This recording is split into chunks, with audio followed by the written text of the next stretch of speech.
It's a celebration of America's freedom. Welcome to the Mark Scaringi Show. The Mark Scaringi Show is your place for a weekly discussion on making America great again. The important political and legal issues of the day, a celebration of the Constitution, and traditional American values. Mark is a practicing attorney, a former senatorial candidate, a Donald J. Trump-endorsed delegate, and a defender of the Constitution. His goal? To put America first. And now, celebrating America's freedoms, here's attorney Mark Scaringi. Well, good afternoon and welcome to the Mark Scaringi Show. This is your place on the dial for constitutional conservatism. This is the place where we talk about the important political and legal issues of the day from the perspective of putting America first. And I want to welcome my listeners on WHP 580 and iHeartRadio. You're welcome to call in at 717-540-0580. That's 717-540-0580. If you'd like to listen to some prior podcasts of the show or check out some great merchandise we have, you're welcome to check out our website at themarkscaringishow.com. And also you can follow me on Twitter and YouTube and Facebook and various and sundry other social media. Well, let's get to the big political and legal issues and the big political and legal news of the day, the House impeachment resolution vote. And I will read my opening statement and then open up the phone lines to take some calls and hear what your thoughts are. You can respond to my opening statement, point out where I'm wrong or where I'm right, and give us your thoughts on the historic House vote, the resolution calling for continued investigation into President Donald J. Trump for the purposes of determining whether he should be impeached. So, ever since Speaker of the House Nancy Pelosi uttered into existence the official impeachment inquiry, House Republicans had been demanding the full House vote to approve or disapprove a resolution authorizing impeachment and establishing fair and transparent procedural rules for it. On Halloween Day, how fitting, Pelosi gave House Republicans a trick instead of a treat. Earlier in the week, Pelosi had declared she was giving Republicans what they wanted, but it turns out Democrats didn't offer an impeachment authorization vote after all. The resolution they passed, H.Res. 660, simply resolved that the House committees continue doing what they've been doing all along, and it also proposed some new rules going forward that are far from fair for the man Democrats have accused of high crimes and misdemeanors. Well, Democrats have denied President Trump some of the basic rules of fairness that Republicans afforded former President Bill Clinton in his impeachment. Democrats today have given themselves veto power over Republicans' use of the subpoena, whereas there's no limit on the Democrats' use. House Republicans also must submit their proposed witness list to the Democratic chairman for approval or, more likely, disapproval, while there is no such condition or veto power on whom Democrats may call. Also, House Democrats refuse to give the president the right to counsel in the House Intelligence Committee, where the entire impeachment has occurred to date. And the resolution will only permit the president's counsel to participate in the Judiciary Committee if the Democratic chairman of that committee, Gerald Nadler, agrees. And although the resolution requires the Intelligence Committee to designate open hearings, it doesn't say when. And by the way, the secret proceedings in the House Intelligence Committee are continuing to this day, and they're continuing into the next few weeks, without apparently any idea from the Speaker or the Chairman, Adam Schiff, as to if and when those secret proceedings will be opened up to the public. Furthermore, Pelosi's House resolution, it doesn't undo the damage that's already been done. For over a month now, Democrats have held secret impeachment proceedings involving the most prominent witnesses, interestingly, without the most prominent witness, the whistleblower. But in any event, they've been holding these secret impeachment proceedings without the presence of the president's attorneys, while refusing to allow Republicans to call their own witnesses and limiting Republicans' right to cross-examine the Democrats' witnesses. And what were supposed to be top-secret proceedings, Democrats released the opening statements of certain witnesses and leaked out testimony of others that they believed favorable to their cause. House Resolution 660 does not and cannot undo the nearly month-long secret partisan work done by House Democrats on the Intelligence Committee in what President Trump refers to as Adam Schiff's basement. So how does the president confront witnesses who've already testified against him?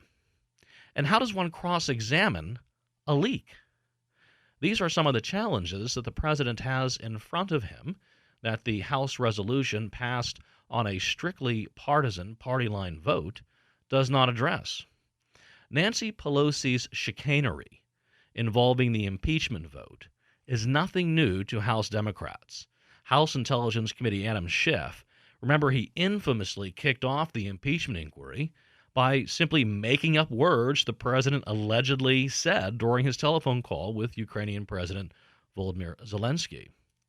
Because the transcript of the call and the statements of the Ukrainian themselves revealed there was no crime, Adam Schiff had to make it up. Schiff's fabrication is reminiscent of then Soviet dictator Joseph Stalin's head of the secret police, Lavrentiy Beria. Remember his famous boast, you bring me the man and I'll show you the crime. House Democrats are doing their best Beria imitation. But even here, they failed. Over a month into the, quote, official, end quote, impeachment inquiry, Democrats still have not shown us the crime.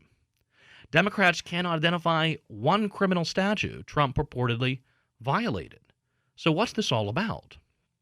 Well, Nancy Pelosi, she went on the late-night talk show of the left-wing Stephen Colbert the other night, and she tried to explain why she's impeaching the president. She giggled, laughed, but repeatedly said it's for the Constitution, as if that answers the question. She then wrapped up her answer by declaring she's throwing a punch for the children. Wow. Now we know Pelosi's impeachment inquiry is simply the exercise of raw political power. She has the power, so she doesn't need the crime. Just ask Stalin's henchman Beria. To put a veneer of legality around her political machinations, Pelosi will allow her committees to find whatever the president did regarding Ukraine to be, quote, an abuse of power, end quote, and she'll run with that. Whatever that means, by the way. What does abuse of power mean? Well, that'll be enough, whatever it means, to impeach the president in the House, because House Democrats have the majority, and they are licking their chops to impeach this president. They have the mainstream media at their back clamoring for impeachment of this president. And it's going to be an impeachment for abuse of office. And there is historical precedent for this, by the way. Former President Andrew Johnson, he was despised by the radical Republicans, the opposition party at the time, and the media in his day. He was impeached for this non-criminal, vague abuse of power in the House. Now, of course, he was acquitted in the Senate. We'll talk more about the House impeachment resolution when we return from this brief commercial break. You're listening to The Mark Scaringi Show.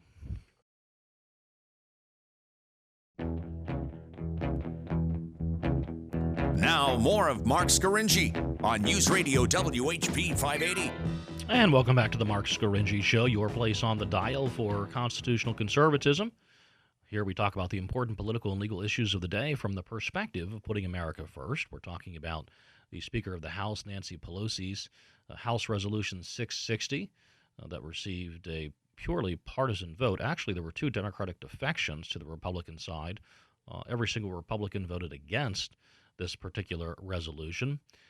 Remember, earlier in the week, the Speaker of the House had indicated that she was going to give the Republicans what they wanted. Republicans have been clamoring for a House resolution or a bill authorizing the impeachment of the President of the United States. That's the way it had been done in the case involving Presidents Clinton and Nixon. Republicans have also been clamoring for a resolution or a bill setting forth the rules by which the impeachment would proceed.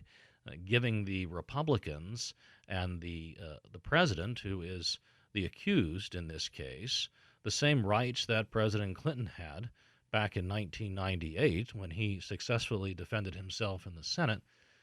But Republicans today are asking for the same rights and tools that President Clinton and his attorneys had in the House impeachment back in 1998. And on Halloween Day, the resolution went to the floor for a vote. And apparently, the Republicans were going trick-or-treating, and Nancy Pelosi gave them a trick instead of a treat, because the House resolution does not authorize the investigation into the President of the United States on grounds of impeachment. Doesn't do that. And it doesn't set forth fair rules by which the President and Republicans can defend the President moving forward. The resolution was, I think, a real slap in the face to the rule of law, and it will harm the Democrats moving forward, because the American people, although they're somewhat intrigued by the dealings between the President of the United States and the President of Ukraine, which is why they're following this, the American people, they really understand fairness.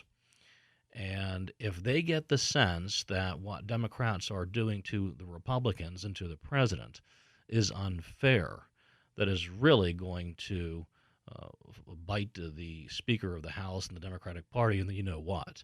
Now, of course, Nancy Pelosi knows her impeachment will fail in the U.S. Senate at the hands of the man she refers to as the Grim Reaper, Senate Majority Leader Mitch McConnell. Yet she'll have her fun in the meantime, and she'll try to land as many political blows against the president that she can. Just watch her on Stephen Colbert. She laughs, she jokes, and she taunts the president. She taunts the president, saying she's throwing a punch for the children. But her impeachment inquiry, although a joke to her, is being taken with the utmost seriousness by the Republican Party and Trump's 62 million strong, loyal base of supporters. Pelosi will soon discover that, unlike past Republican presidents, this president can and will assuredly punch back, and tens of millions of Americans will have his back. Pelosi's punch is a haymaker that will miss its mark and end up knocking out her own political party in the 2020 elections.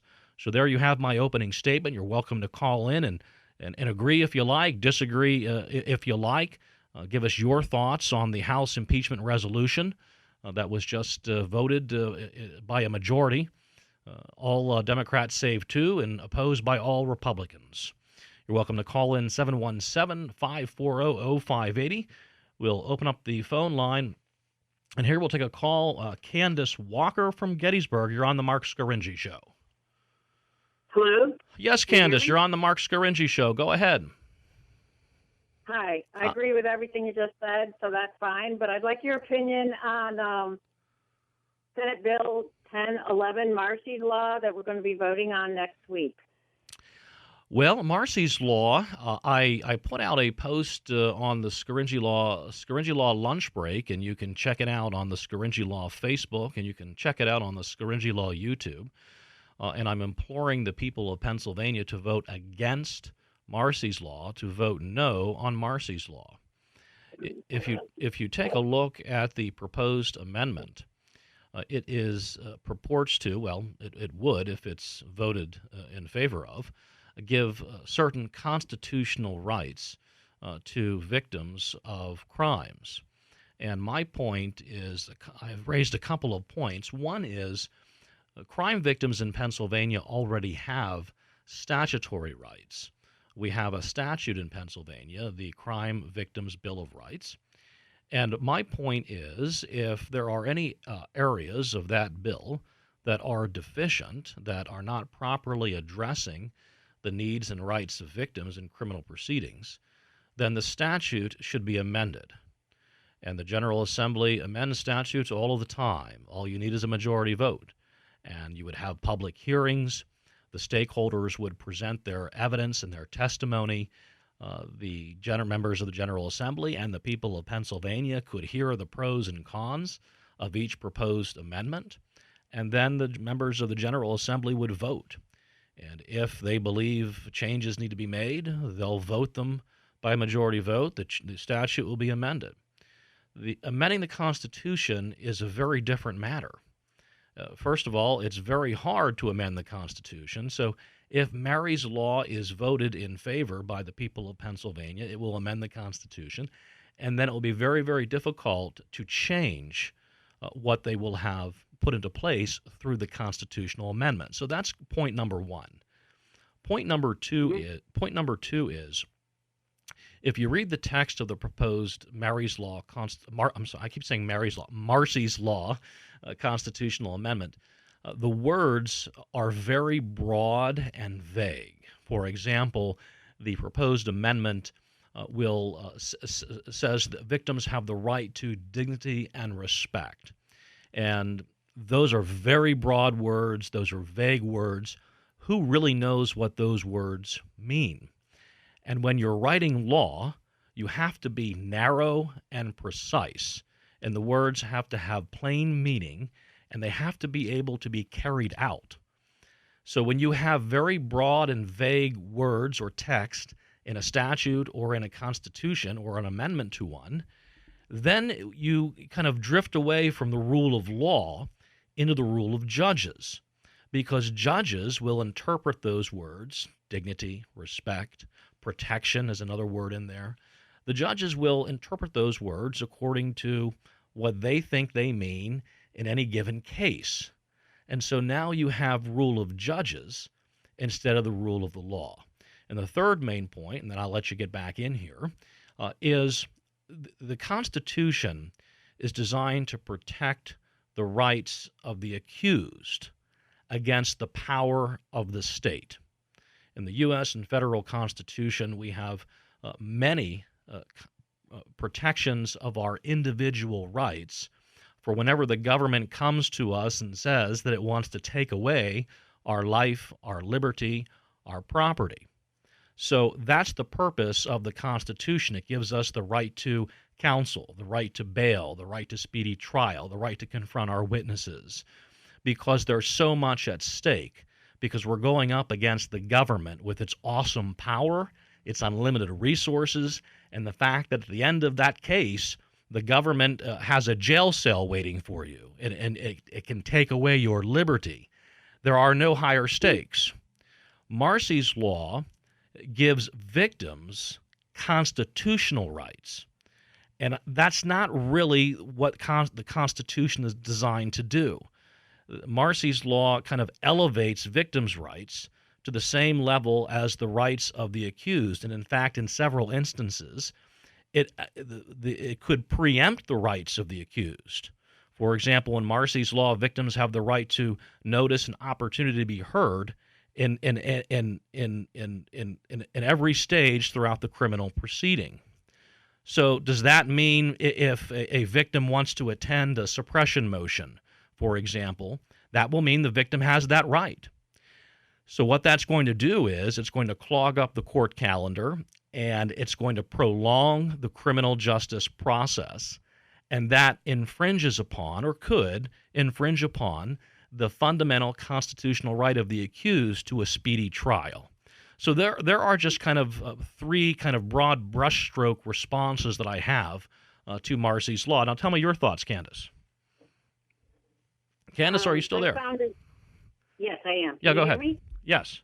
Okay. Yeah, I found it, as you're saying, vague and, like what exactly does that word mean? Here, I agree with you. It was hard to understand exactly what they're getting at. And then I just got a phone call saying, vote for Marsy's Law. So I said, okay, someone is pushing this. I don't know why. But anyways, your comments have been very helpful. Thank you. Well, thanks, Candace. And if you have any other questions, you can check out the Scaringi Law Facebook site, where I do a Facebook Live analysis of Marsy's Law, and the Scaringi Law YouTube site, where I essentially do the same analysis. It's just up on YouTube. And I think what we're going to have to do, because we have received just so many people, hundreds of people. We've had thousands of views and hits on our various social media sites on my analysis of Marsy's Law. I think perhaps next Saturday, the next Mark Scaringi show, perhaps we'll dedicate the show to Marsy's Law because, as Candace points out, there's a big push for it. I mean, every time you turn on your television, you see Kelsey Grammer pushing for Marsy's Law here in Pennsylvania. There's big money behind this. And I'll take the week to get to the bottom of who is pushing for this and why. And we'll talk more about the House resolution to impeach the president when we return from this brief commercial break. You're listening to The Mark Scaringi Show.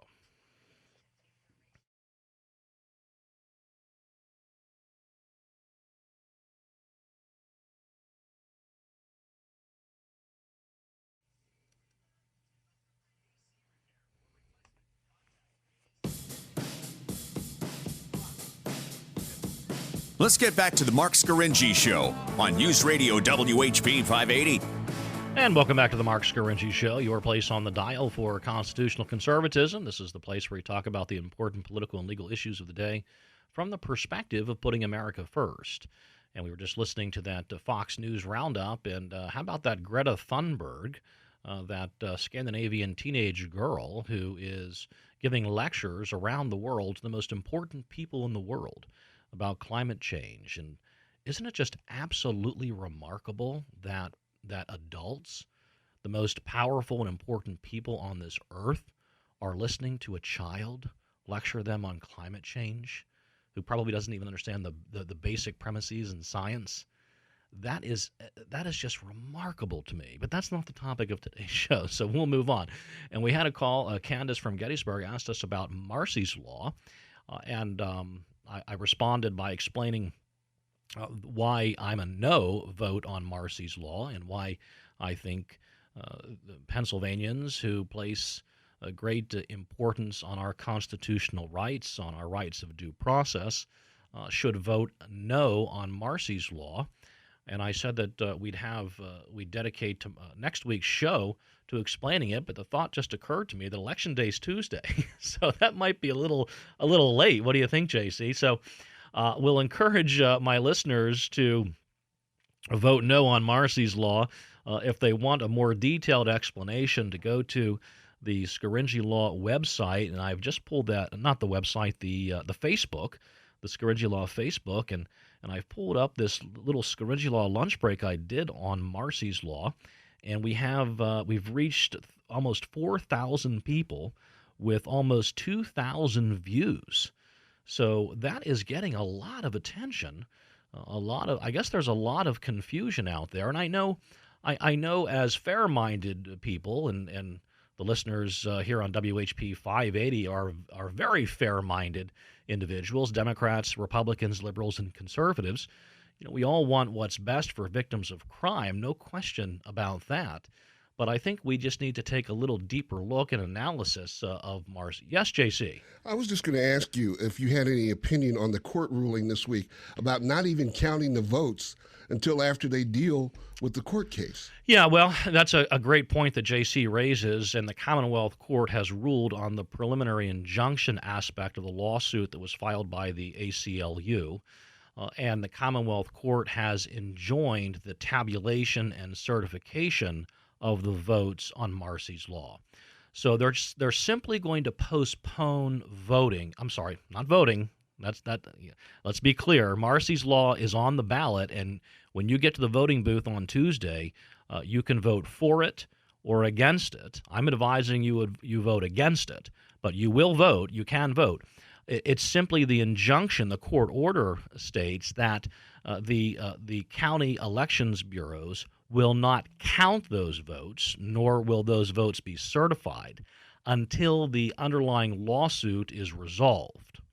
So you will cast your vote, and if the underlying lawsuit is resolved in favor of the constitutionality of Marsy's Law, then the vote will be calculated, counted, certified, and it could pass and be adopted and amend the Constitution. On the other hand, if the underlying lawsuit is dismissed, and no, I'm sorry, in reverse, if the underlying lawsuit filed by the ACLU is approved by the Commonwealth Court, if they agree that Marcy's law is unconstitutional, then they'll strike down the manner in which Marcy's law was presented, and then there will be no amendment to the Pennsylvania Constitution.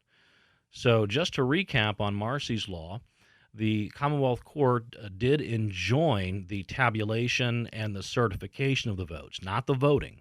The voting will occur on Tuesday. So read up on Marcy's law, make up your own mind on whether you are going to vote in for or against it, and then we'll find out later whether or not those votes will be calculated and certified based upon how the courts ultimately resolve the legislation.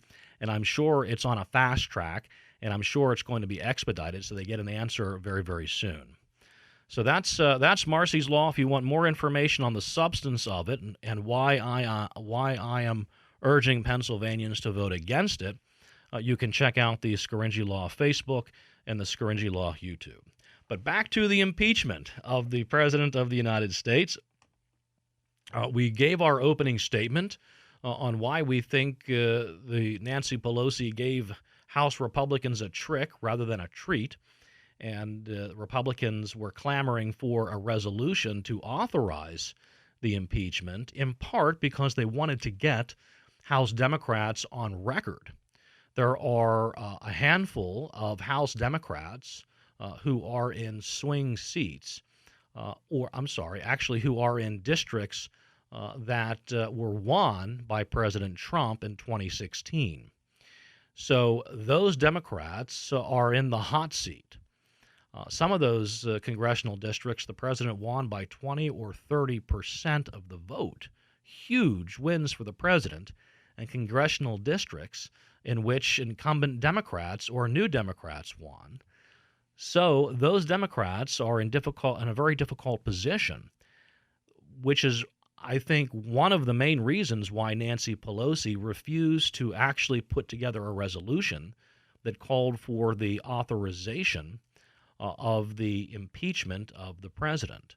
Instead, we get this kind of odd duck of a resolution that simply authorizes the House committees to continue doing what they're doing. It's similar to what Nancy Pelosi did on September 24th, I think it was, over a month ago, in which she kind of uttered into existence the beginning of this impeachment.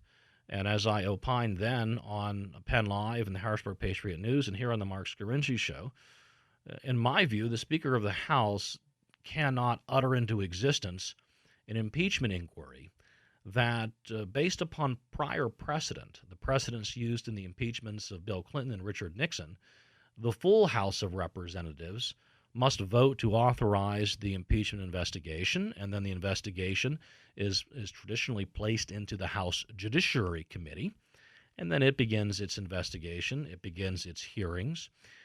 That's not what has occurred in this case, as we all know. Instead, this investigation just kind of rolled forward from 6 committees that had already been looking into whatever they can find to try to impeach the president. And I guess it kind of took wings when the whistleblower complaint leaked out into the media and gave Democrats a wind in their sails, so to speak.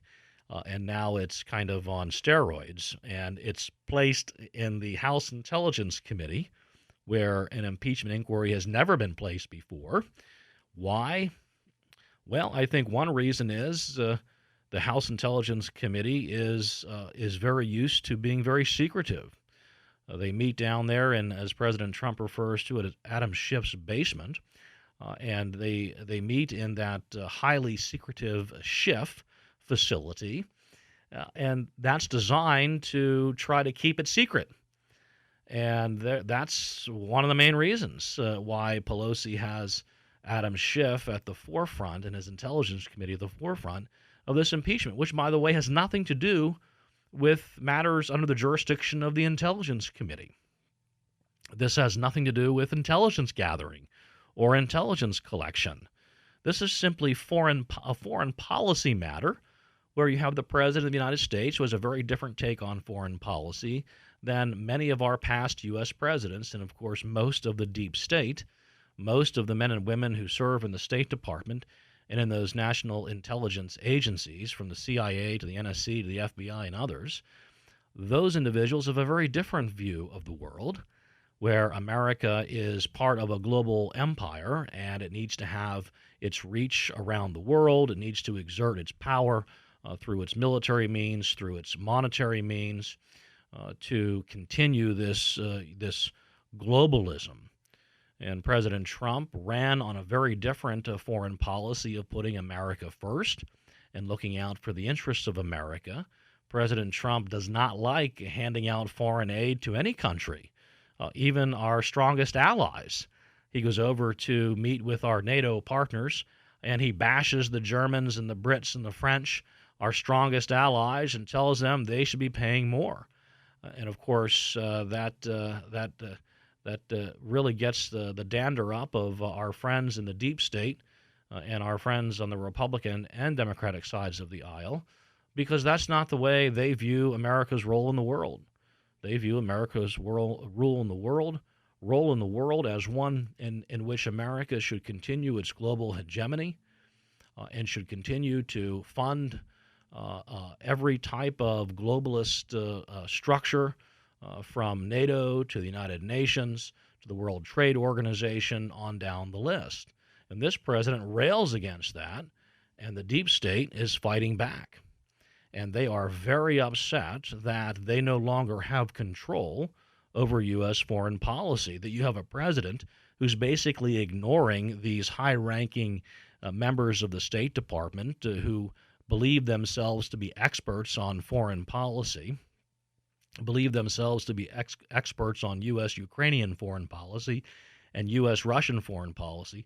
President Trump doesn't care about them, doesn't listen to them, and he wants nothing to do with their advice and recommendations. Trump knows what's best for the American people. He's shown that time and time again. And the fact that Trump is willing to act unilaterally in foreign policy against the intent and desire of so much of the deep state that's so firmly entrenched in these various state departments, that rubs those guys the wrong way like you wouldn't believe. And they are fighting back hard. More about the House impeachment resolution when we return from this brief commercial break. You're listening to The Mark Scaringi Show.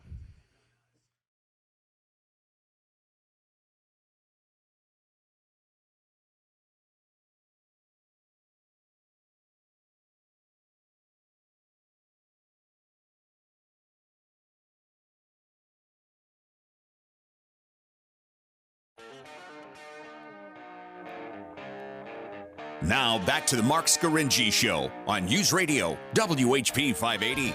And welcome back to the Mark Scaringi Show, your place on the dial for constitutional conservatism. We're talking today about the House resolution to impeach the President of the United States, and we also had a little bit of a side discussion on Marsy's Law that's on the ballot here in Pennsylvania to amend the Pennsylvania Constitution to add create essentially certain constitutional rights for crime victims.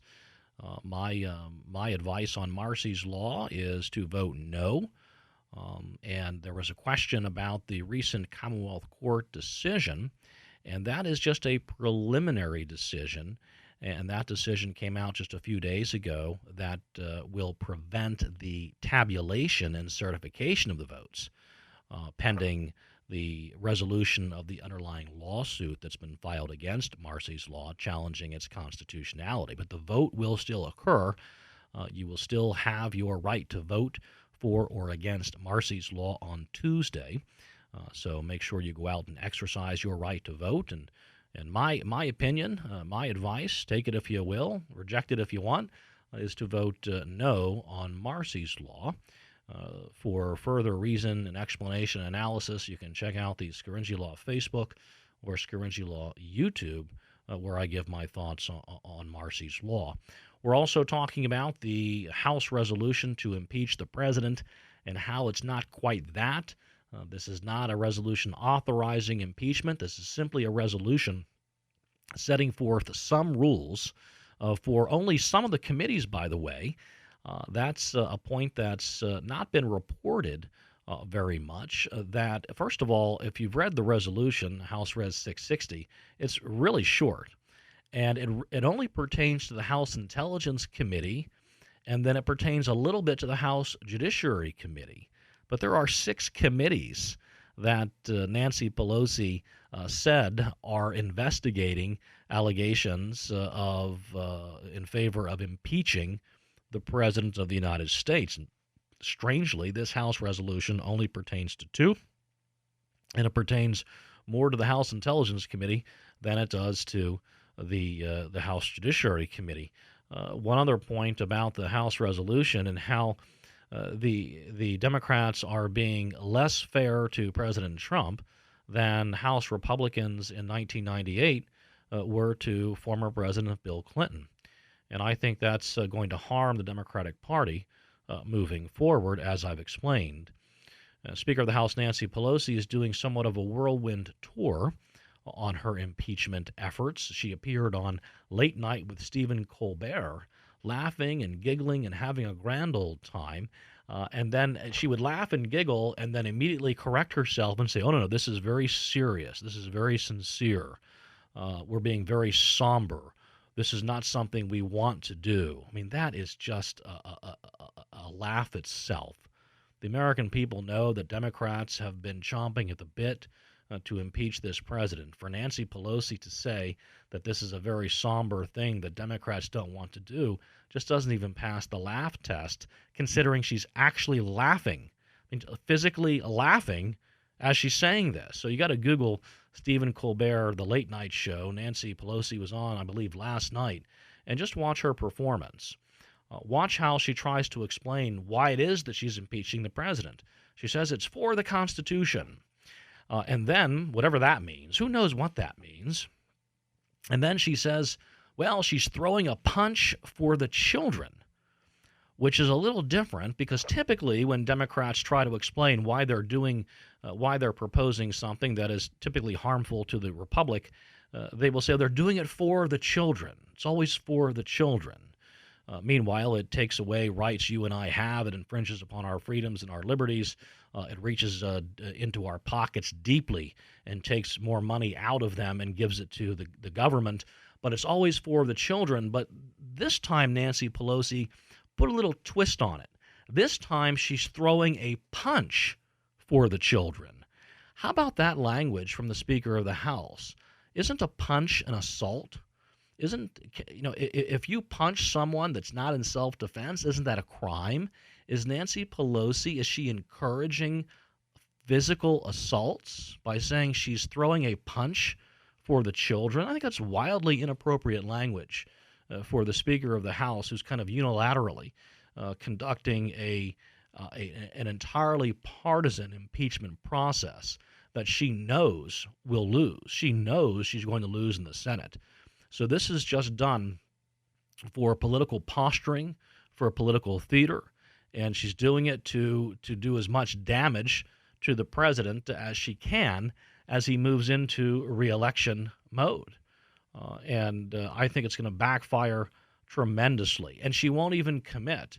The House resolution says that the House Intelligence Committee shall designate open hearings. It doesn't say when. When are we going to have open hearings? And by the way, Fox News has reported the House Intelligence Committee is moving forward with its secret proceedings. So we still have the secret impeachment of the President of the United States. We'll open up the phone lines and we'll hear from some of our listeners. Rich from Mechanicsburg, you're on the Mark Scaringi Show. Yes, Mark, I have to disagree with your characterization of the deep state. The deep state, to me, is really, the way I define it, is it's a part of the government that continues to work, that it's uncorrupted by Mr. Trump, and continues to work to enforce the laws as the Congress has passed them. I don't believe there's a deep state in the sense that you think there's a deep state that's somehow trying to undermine this president. They're just trying to do their job, and he's the one that's trying to undermine the government. On your other point about Democrats chomping at the bit to impeach him, I think Nancy Pelosi has been restrained, to say the least, in this movement to impeach. She was, I think, tried to throw cold water on it, even after the Mueller report and all that's come out in the Mueller report, the obstruction of justice that we've seen in that report clearly, the obstruction of justice by the president of that investigation and other things. Even after that, she's thrown cold water on it. And now the final straw has come. The straw that's breaking the camel's back has now come, Mark. And that straw is his flagrant and blatant abuse of power, trying to get a foreign entity to investigate a domestic political rival. That is abuse of power. That is the very definition of abuse of power, Mark. And that's all I got to say to you, buddy. Okay, Rich. Rich from Mechanicsburg. Thanks for calling. You made 3 or 4, I think, very, very good points, interesting points. I disagree with all of them. It's interesting I think, to point out that it was the Obama administration that used the powers of U.S. domestic, foreign and national intelligence and national security agencies to conduct unlawful and illegal surveillance and spying on a rival presidential campaign with the purpose of interfering in the U.S. election to try to ensure that Donald Trump doesn't get elected and to prop up the election of Hillary Clinton. And I think that the United States Attorney General and the U.S. Attorney John Durham are getting to the bottom of that, firstly. Secondly, even Bob Mueller did not find obstruction of justice. He spent about $40 million, hundreds and hundreds of subpoenas and witness testimonies, compelled the process of thousands and thousands of documents, a year and a half, 2-year-long in total investigation by the special counsel. And even he could not say that he found probable cause that obstruction of justice occurred. The United States Department of Justice, led by Bill Barr, examined the Mueller report and concluded there was no obstruction of justice. So the chief law enforcement officer of the Department of Justice, the Attorney General, and the Deputy Attorney General at the time, they concluded there was no obstruction of justice in the president's conduct concerning the firing of FBI Director Jim Comey. Of course, the president has the right to fire his FBI director for any reason or no reason. Even Jim Comey has agreed that that is the president's right. So I think that the obstruction of justice argument that Rich from Mechanicsburg brings has already failed and will continue to fail. I know that the House Democrats will continue to try to prop up the obstruction, but that's not going to work. I don't believe. Ultimately, it's not going to work in the Senate. It may be enough to get a partisan vote in the House. On the deep state, I'd like to point out that these individuals who are traveling down to Adam Schiff's basement to testify, these are national security and foreign policy aides and operatives. They're not law enforcement, and they don't make foreign policy on their own. They need to carry out the foreign policy that's made by the president. There is only one man in our constitutional system that makes foreign policy, and that's the President of the United States. You see, he's elected by the American people. He is the sole organ of foreign policy, historically. Excuse me. These aides, who are Ukrainian analysts or Russian analysts in the CIA or in the State Department, they don't make foreign policy. So they're very upset with the direction of foreign policy under the Trump administration. So they're doing everything in their power, legally and unlawfully, it seems, with regard to the whistleblower, to stop him And I think that's the definition of the deep state. Well, that's about all the time we have today on the Mark Scaringi Show. I want to thank you for tuning in and for listening. And you can tune in every Saturday here on WHP 580 and iHeartRadio at 1 o'clock for more of the important political and legal issues of the day. Thanks for listening.